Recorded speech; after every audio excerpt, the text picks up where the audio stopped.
Director Steve McCraw, who is the Director of the Texas Department of Public Safety. We have Andrea Sparks, who I will tell you more about before she gives her remarks, as well as Christy Lopez, who works with the leader of what's called Traffic 911, and she'll tell you more about what she does momentarily. Let me begin with this. Across the street from where we gather today at the K. Bailey Hutchison Convention Center is where the Biden administration is preparing to house up to 3,000 unaccompanied minors who cross the border. Similar sites exist in Carrizo Springs, Texas, as well as Midland, Texas, and that's just as of now. The way that we see the number of unaccompanied minors crossing the border, there's every reason for Americans to expect the number and size of those sites to continue to increase in the coming days. These sites are a direct result of President Biden's reckless open border policies that are causing a surge in border crossings and cartel activity. The administration has yet to provide answers that Texans deserve.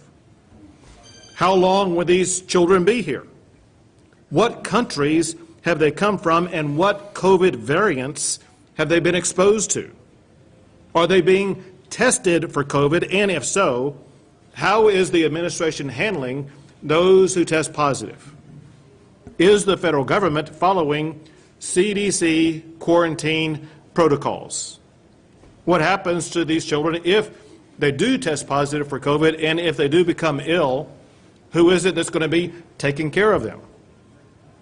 The Biden administration must also answer for enticing unaccompanied minors into inhumane conditions that expose these children to traffickers, to abuse, and to terror. So far this year, more than 11,000 minors have been apprehended crossing the border into Texas.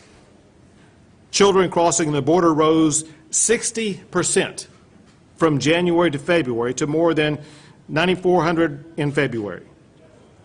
The number of migrants crossing the border is at the highest since March 2019 and is on pace to hit a 20-year high. On Monday alone, the Border Patrol took in about 280 child migrants in the Rio Grande Valley sector.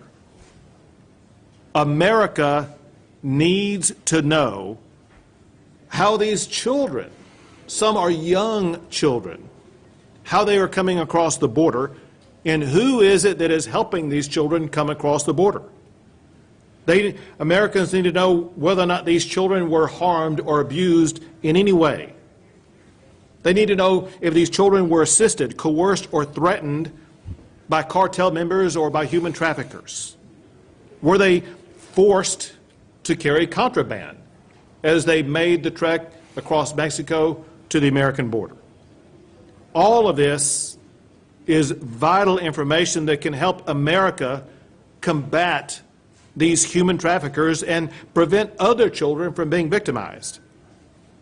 Americans deserve to know what the Biden administration is doing to get those answers.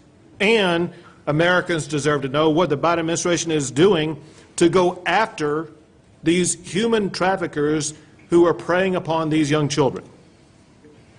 The Biden administration, to get those answers, should interview every unaccompanied child coming across the border.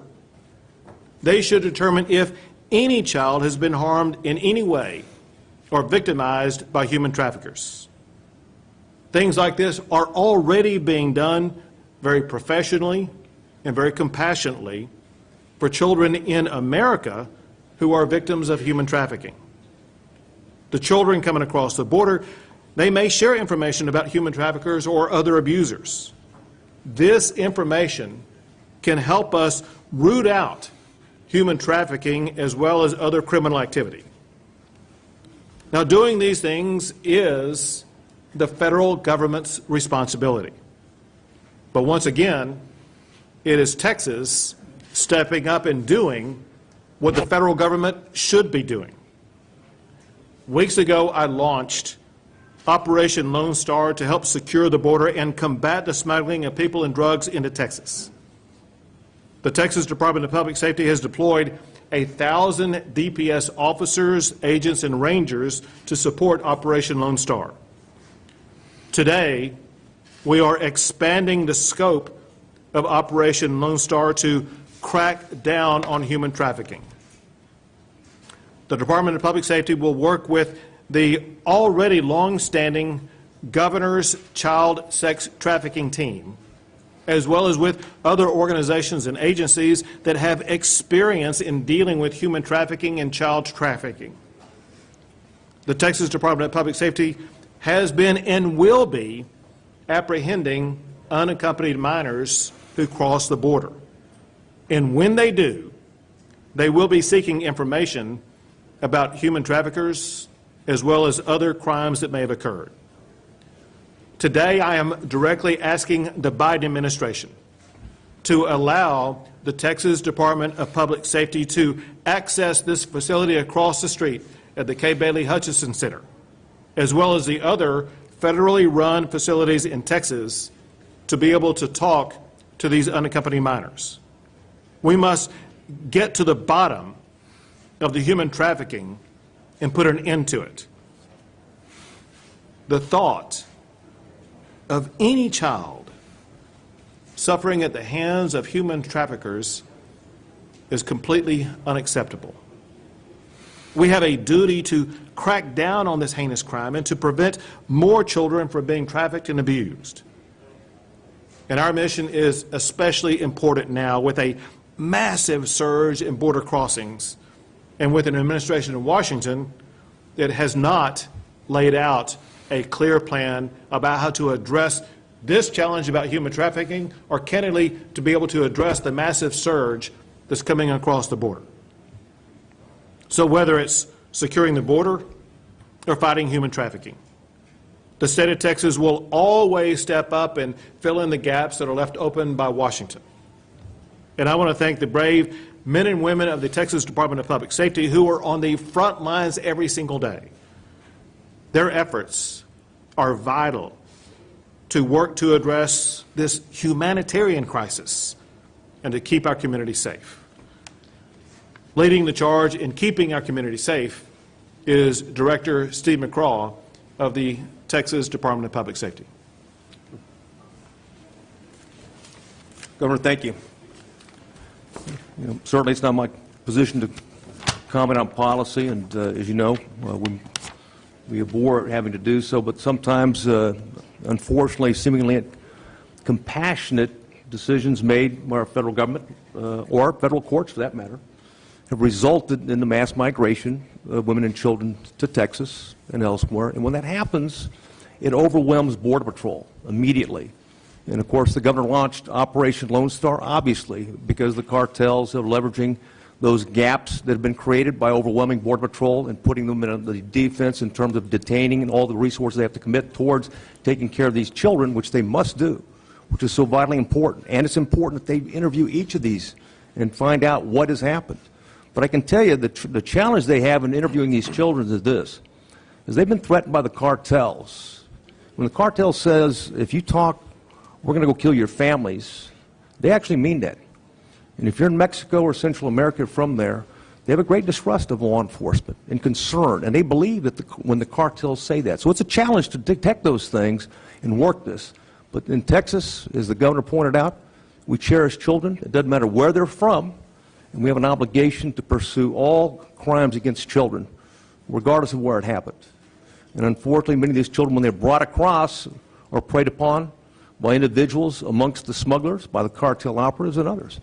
So the challenge for us is in supporting the Border Patrol, stepping forward and doing what the state of Texas expects, is ensuring that even on the front line, our troopers are trained in the interdiction and protection of children, identifying the indicators where children have been abused, when they have been sexually assaulted, and people that accompany with them that are suspicious. I mean, in March alone, there's sex offenders that have been convicted and deported or captured with among illegal aliens coming across family units and unaccompanied children. It's important that we identify those things, pursue those things, and ensure there's no crimes. What's often not mentioned, we recognize that the gaps create that methamphetamine, cocaine, heroin, fentanyl, if you've got a drug problem in the U.S., it's coming through the border. We recognize that, and they're exploiting children for that purpose. The other part, what people don't realize, is there's another, this category we'll call for, just for this purposes, we'll call a high-value migrant. And unfortunately, those that have been involved, and there's some behind me that have been involved in sex trafficking investigations, what happens is young women from Central America and Mexico are lured to Texas on the promise of a service industry job or a nanny or some other job. And when they come here to the United States, and there's a case that we're just discussing, and thank you for what you do in helping us with our investigations. And there's the case that it would stain your soul if you saw it, what would happen. What people will do to mankind that are most precious, the children, is just amazing. It's just sickening. And what they would do is promise these jobs. They get them here, they debrief them fully to know where their families are. How can they get contact? Because if they escape, they can compel them back by threatening their families. And it's happened over as young as 13 years old. And after they debrief them, they'll gang rape them, and then they'll compel them to prostitution. I don't care if it's 15 minutes for $45. Some of the most brutal things you've seen done to children happen in the U.S. And right now, we're concerned about it. I know the governor's concerned about it. I know that Andrea Sparks is concerned about others that care about children from around the world as victims. This is an opportunity for the sex industry to exploit it. Certainly the cartels benefit when these gaps occur, when this mass migration happens, they benefit. But so does the gangs that support them on both sides of the border, and so does the sex trafficking industry, trying to feed this unending demand for trafficking, and the more high value to the trafficking is the young children. So it's clearly a high priority of the department. I know the governor talked about it, we discussed it yesterday, that the Department of Public Safety, I mean, he's made it clear, the state legislature's made it clear, is that it's everybody's job is human trafficking, particularly sex trafficking. And that, when I say everybody, it means a Texas state trooper needs to be an expert in it. A special agent, a DPS special agent, needs to be an expert in it. So does our intelligence analysts, and so does Texas Rangers. And we employ all of those resources to try to address this heinous crime. And of course, and consistent with Operation Lone Star, Governor, we've stood up the state. This is the North Texas region, and we're prepared to do interviews, to look for any clues or any opportunities to pursue anyone that would violate any of these children or any other children, and certainly engage in sex trafficking. So thank you, Governor. Thank you. And it's my expectation that the Biden administration will allow you and your team into this convention center to visit with the children who they are putting into that convention center later on today. So next, I want to introduce Andrea Sparks, and I want to tell you about her so you can understand the perspective that she speaks from. Andrea is the director of the governor's child sex trafficking team, where she's been for about 4 years. The team promotes policies to prevent child sexual exploitation and to bring exploiters to justice. Andrea's team has become a national leader in efforts to prevent child exploitation and to support the criminal justice system in holding exploiters accountable.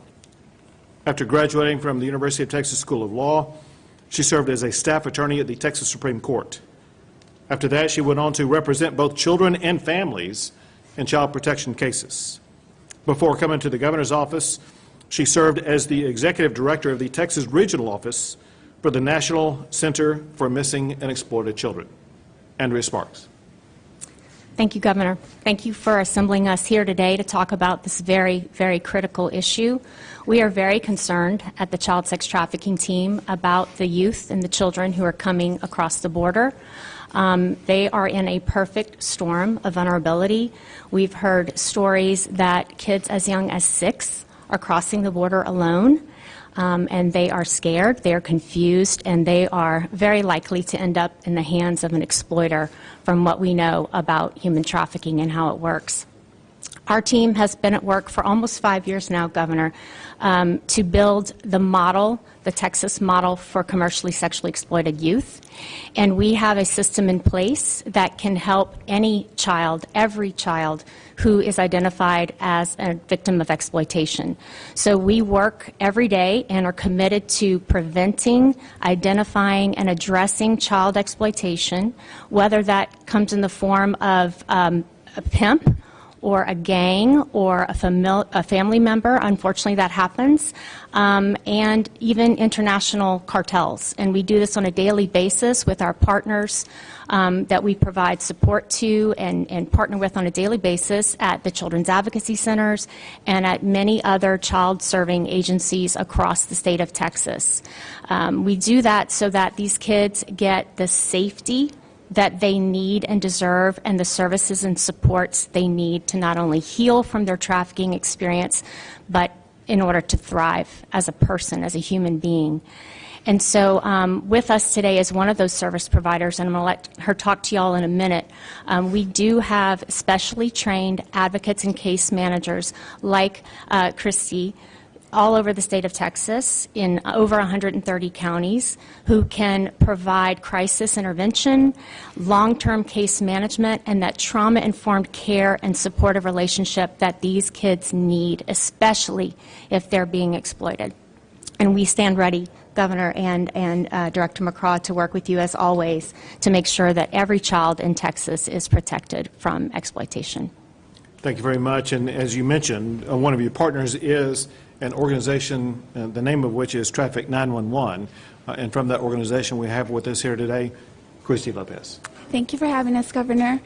I am an advocate with Traffic 911, and it is our pleasure to partner with the Governor's Office to ensure that any and all exploited children and youth in North Texas have access to services, are able to receive trauma-informed care, and that are able to connect with the safe and healthy relationships that they need to heal and thrive. Soy una trabajadora con Traffic 911 y como organización colaboramos con la Oficina del Gobernador para asegurarnos de que todos y cada uno de los niños y jóvenes que son explotados en el norte de Texas tengan acceso a servicios, puedan ser conectados con el cuidado apropiado en prácticas fundadas en el trauma, y también facilitamos la conexión con relaciones seguras para poder ayudarlos a prosperar y a sanar. Thank you very much. We'll take a few questions. Governor, this isn't an issue.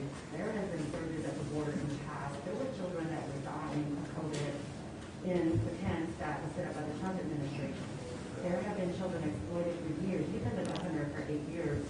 Why haven't we been more and implemented these programs sooner?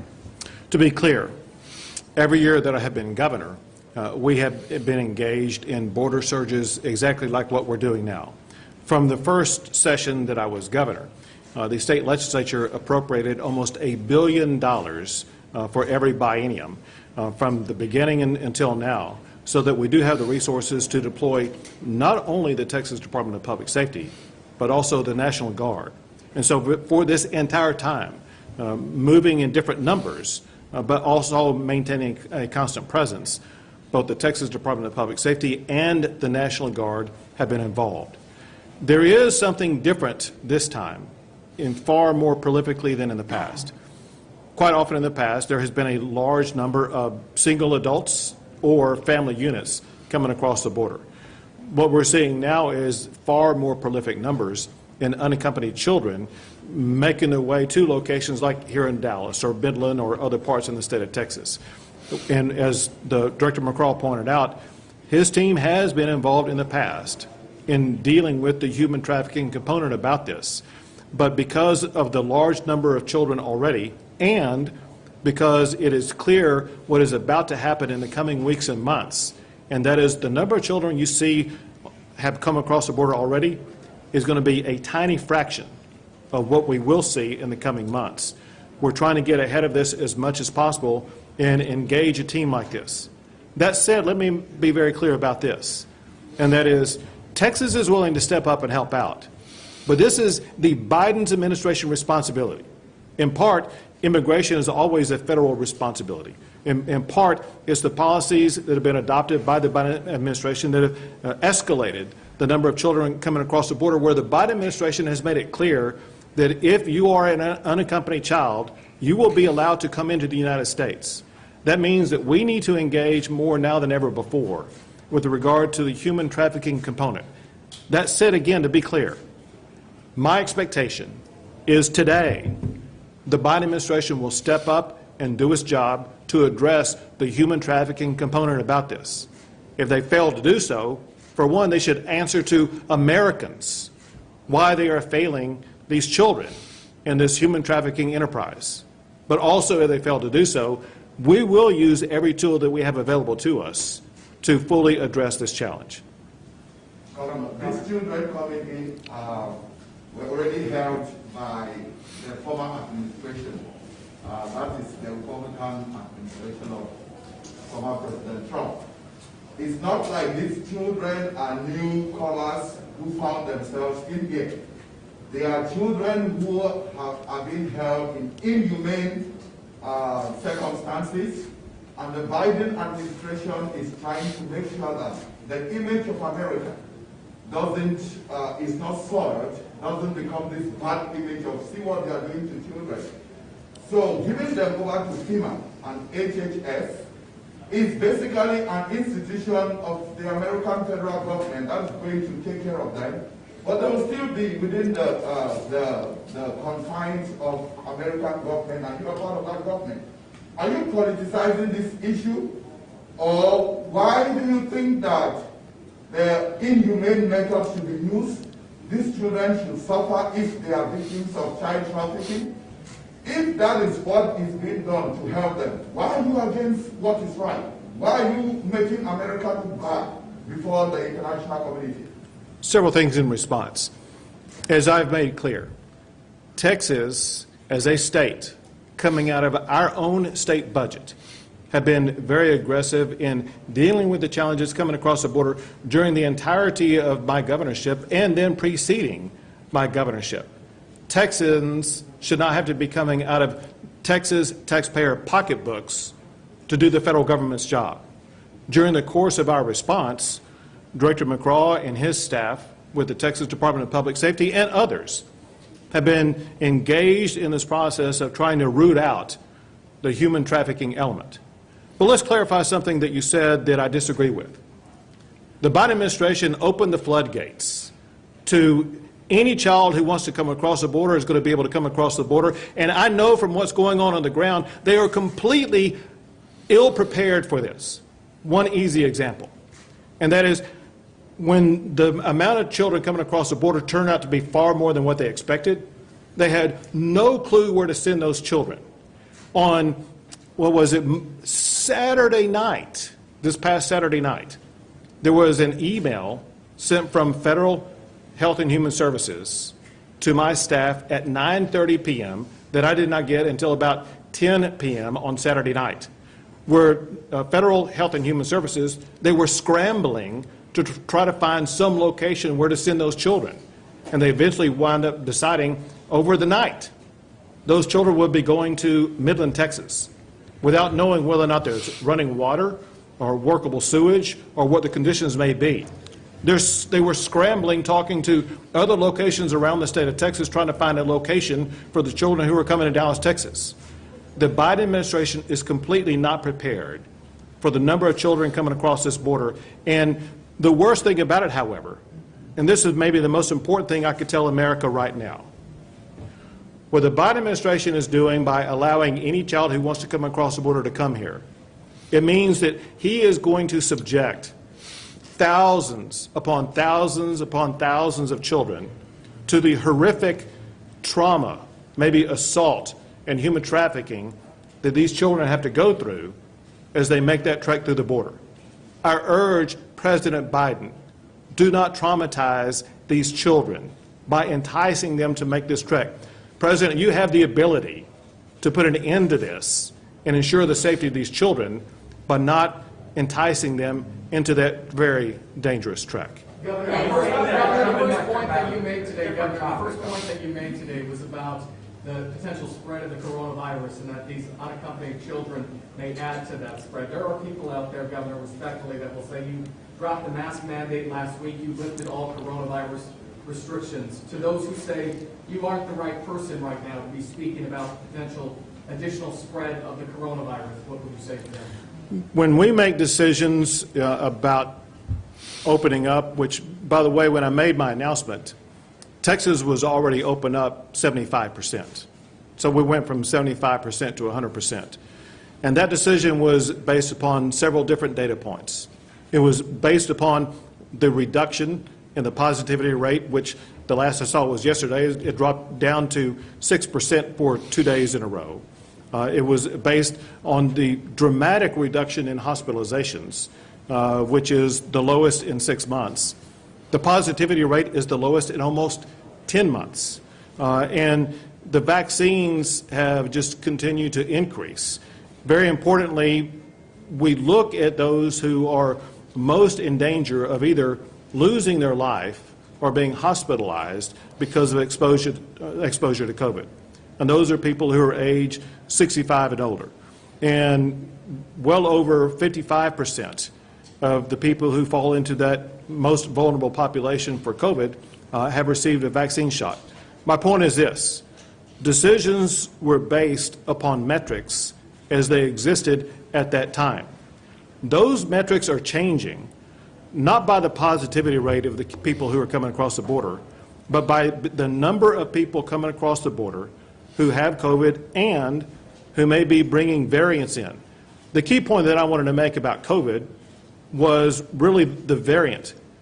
Know this: people coming across the border, for one, they're coming through Mexico, which is considered to be one of the hottest hotspots for COVID in the world. But how many of these kids are coming from Brazil? How many are coming from Central America that may have exposure to the variant in Brazil? We know others are coming from other continents across the entire globe. There are all these other variants. My point is this: the Biden administration has a responsibility to work collaboratively with state health services so that the state will be able to respond. The Biden administration has done nothing to work with state health services to inform state health services who are these kids, where are they coming from, what exposure they may have. We as a state are incapable of responding to this potential COVID challenge because of the Biden administration's refusal to provide us the information we need to be able to respond to contain COVID. Are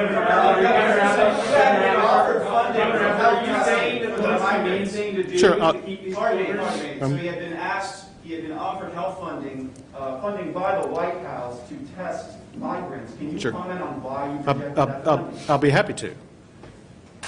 The Biden administration offered the state funding to give to FEMA to do testing.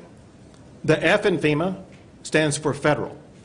The federal government has the full capability of giving money and COVID tests to FEMA without even having to talk to the governor about it. They did not need my permission to get that done, as was proven by the fact that they have done it since my refusal to participate in it. All they wanted to do, that was a political game by the Biden administration where they wanted to try to have Texas assist them in their illegal immigration program, which we refused to do. The federal government has the money. They have the federal agencies, whether it be FEMA or Federal Health and Human Services or ICE, where these tests can be run. To be clear about this, if the Biden administration is doing it correctly, I'm going to explain the process. First, when a person comes across the border, they first encounter typically a Border Patrol officer. That Border Patrol officer, after the detention, they have to turn them over to ICE. And it should be ICE when they first go into a holding situation. It should be ICE that performs the test, that performs the quarantine, that performs the medical assessment. And that is the responsibility of the federal government, not the state government. And we'll get you down here, then you. Go. Was there not a court order that took effect even before Joe Biden was president that required admitting minors at the border versus others who would come through? Sure, and you may be talking about the Flores decision or something like that. So here's the deal. whatever court order it was, there are issues with regard to allowing children in. But that does not answer the Biden administration's failure to fully address the children who are coming in. For one, they do have a responsibility in the time of a worldwide pandemic to make the COVID assessment. But more importantly, what we're really here to talk about is not that. What we're really here to talk about is we do have the strategies and the capabilities of addressing the human trafficking component that these children are going through. And we are demanding that the Biden administration step up and address the human trafficking component of all these children coming here. Yes. Yes. Governor, can you please explain to Texans, two-part question. Where are you specifically as it relates to reversing ERCOT's overcharges? Do you agree with the state Senate bill and the Lieutenant Governor as far as reversing it? Or do you agree with the House Speaker who opposes it? And secondly, can you explain why you asked for the PUC chair's resignation, and did it have anything to do with the comments he made to investors? So on the first question, I've already made multiple comments about that, and I'll just leave those comments. You can pull them up. With regard to the second question, listen, we want to make sure that we are going to show the vision to our fellow Texans that we are charting a new and fresh course for the Public Utilities Commission, and the action that I made is one of many steps that will be taken to achieve those goals. Thank you all very much.